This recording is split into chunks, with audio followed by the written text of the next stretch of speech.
నమస్కారం కృష్ణ గారు. నమస్కారం సార్ ఎలా ఉన్నారు సార్? బాగున్నా. మీరు ఇప్పుడు 50 ఏళ్ళు వెనక్కి ఒక్కసారి వెళితే కనుక మోసగాళ్లకు మోసగాడు సినిమా, ఆ సినిమా ఎలా ప్రారంభమైంది?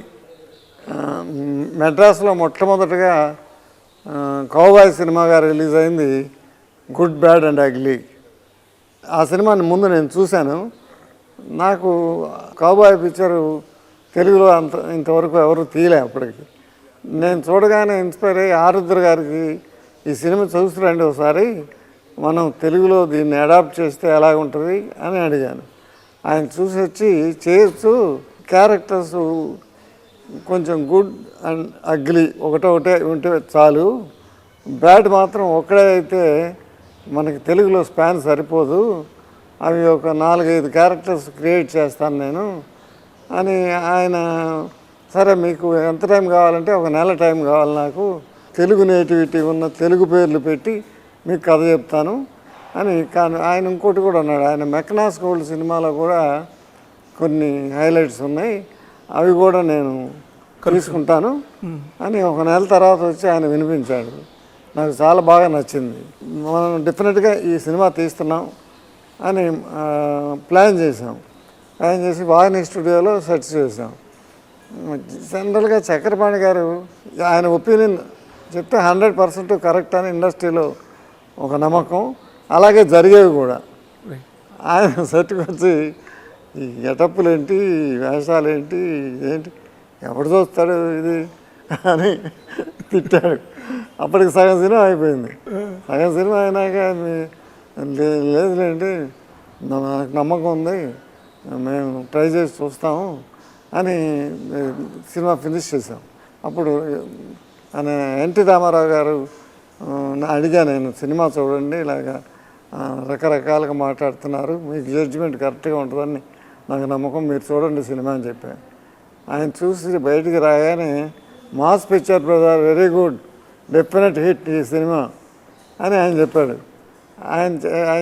బట్ ఆయన లేడీస్ మిస్ అయ్యారు, రెవెన్యూ వస్తుంది కానీ రన్ రాదు సినిమాకి అని ఆయన చెప్పినట్టే జరిగింది. But at the same time ఇంకొక అడ్వాంటేజ్ ఏంటంటే రిపీట్ రన్స్లో ఎప్పుడు సినిమా వేసినా సరే వారం హౌస్ఫుల్ అయ్యేది. ఈ సినిమా మొదలుపెట్టే సమయానికి మీరు ఒక 40 సినిమాలు తీసేటప్పటికే మీరు సొంతగా నిర్మాణ సంస్థ పెట్టాలని, పద్మాలయ పెట్టాలని అనుకున్నారు. అగ్ని పరీక్ష చేశారు 69-70 కల్లా వచ్చేసిన అగ్ని పరీక్ష. ఎందుకని మీరు అంటే సొంతగా నిర్మాణం చేయాలనే ఆలోచన ఎందుకు? అప్పుడు మనతో అంతా చిన్న చిన్న సినిమాలు, చిన్న ప్రొడ్యూసర్స్ తీసేవాళ్ళు. రామారావు గారు, నాగేశ్వరరావు సినిమాలు రిచ్గా ఉండేవి, మన సినిమాలు అంత రిచ్గా ఉండేవి కావు. దానికి అప్పుడు నేను మెంటల్గా ఫీల్ అయింది ఏంటంటే, మనం రిచ్గా సినిమాలు తీయాలి, మన స్టేచర్ పెంచుకోవడానికి సొంత బ్యానర్ ఉంటే తప్పితే చేయలేము అని అప్పుడు సొంత బ్యానర్ పెట్టుకున్నాం. మరి మొదటి సినిమా అగ్ని పరీక్ష అనుకున్నంత ఇది కానప్పుడు మీరు కొంత నిరాశపడ్డారా? అనుకున్నంత అంటే ఫ్లాప్ అవ్వలేదు, బట్ హిట్ అవ్వలేదు.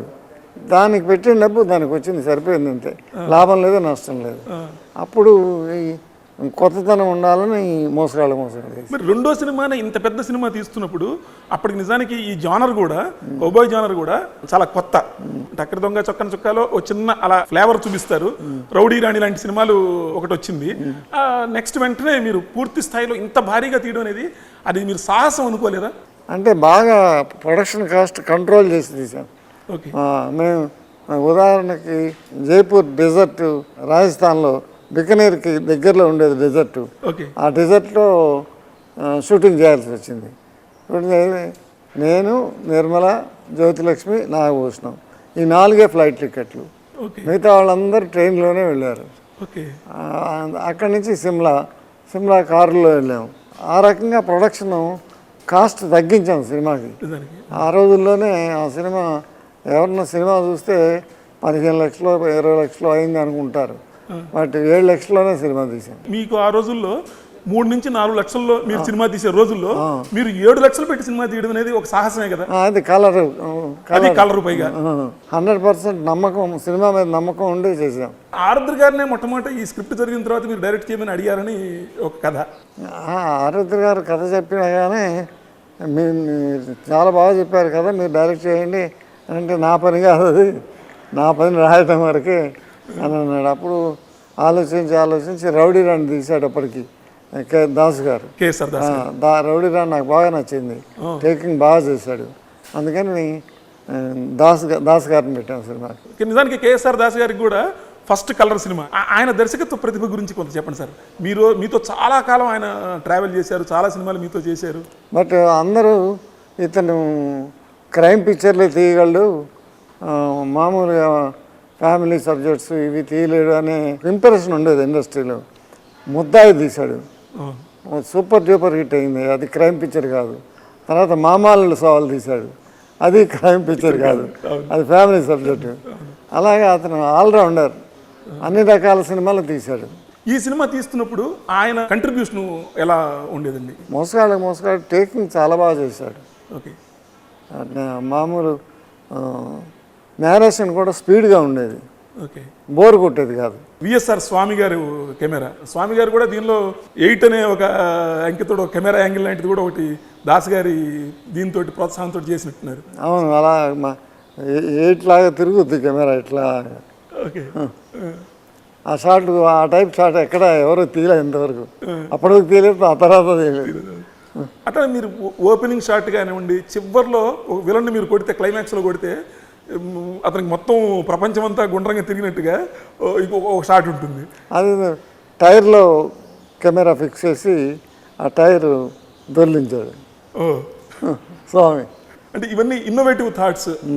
అప్పటికి మీకు ఇంత సాంకేతిక పరిజ్ఞానం లేదు కదా సార్. లేనప్పుడు ఈ ఛాలెంజెస్ అన్నీ కూడా మీరందరూ కలిసి కూర్చొని మాట్లాడుకునే వాళ్ళ. కెమెరా గురించి స్వామి డెసిషన్స్ తీసుకునేవాడు.